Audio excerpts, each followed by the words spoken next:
මගේ මේ වගා භූමියේ ඉස්සරෝම තිබ්බේ තනිකරම වැහෙන වතුර ඔක්කොම ටික එහෙම මේ ඇලවල් හරහා සේරම හොදාගෙන යනවා. මට වැව්ගම් පුබුද වැඩසටහන යටතෙන් තාක්ෂණික උපදෙස් දුන්නා. ජලය එක්රැස් කරගන්න.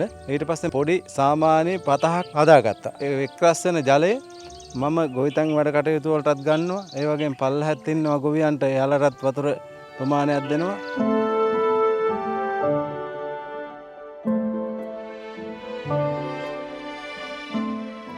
අගෝස්තු කියන්නේ නියං කාලයක්. ඒ නියං කාලෙදී මේකේ මේ ආකාරයෙන්ම වතුර තියෙනවා.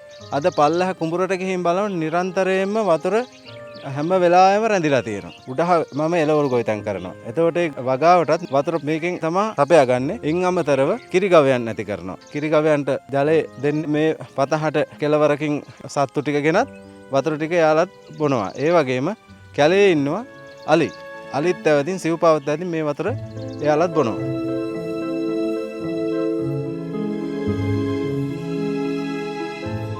තමන්ගේ වගා භූමිවල සෝදා පළවෙනි වතුර අපතේ යන වතුර ටික එකතු කරලා භූගත ජලයේ පුනරාරෝපණය කරන ක්‍රියාපිළිවෙත් අපි කියලා දුන්නා. ඒකට ක්‍රම කිහිපයක්ම තියෙනවා. අපි කියනවා පෙට්ටි කාණු කියලා. ඒ වගේ කාණු අපි සකස් කරලා දීලා තියෙනවා. ඊට අමතරව පතස් අපි සකස් කිරීම සම්බන්ධයෙන් අපි උපදෙස් ලබා දීලා තියෙනවා. විශේෂයෙන් දැන් මොකද මේ ප්‍රදේශයේ තාම අඩුවෙන් වර්ෂාපතන ලැබෙන්නේ. ඉතින් ඒ ලැබෙන වර්ෂාපතනේ කොහොමද කළමනාකරණය කරගන්න කියන තාක්ෂණික දැනුම සහ ප්‍රායෝගික ක්‍රියාකාරකම් හරහා අපි කටට ලබා දුන්න දැනුම දැන් එයාලා ප්‍රොජෙක්ට් අරන් තියෙනවා. ඒත් එක්ක ඒ කට්ටිය කොහොමද තමන්ගේ ඉඩම ජලය සංරක්ෂණය කරගන්නේ? වැස්ස කාලට කොහොමද ජලය එක්ස්ට්‍රැක්ට් කරගන්නේ?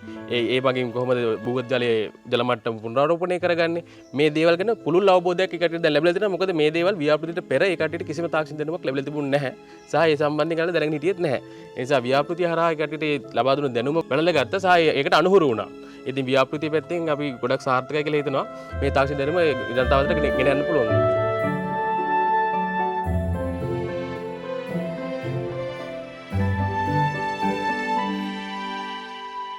මේ වගේම පුරුදු වෙලා හිටියා ඉස්සර මේකේ පුළුවන් වෙලාවට ගොවිතැන් කරනවා නැත්තම් නිකන් ඉන්නවා.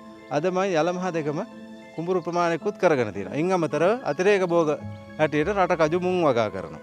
මේ වැහි වතුර එක්රැස් කරලා අද මේ මහ පොළොව තෙත් කරගන්න ලැබිච්ච එක මට ලොකු සතුටක්.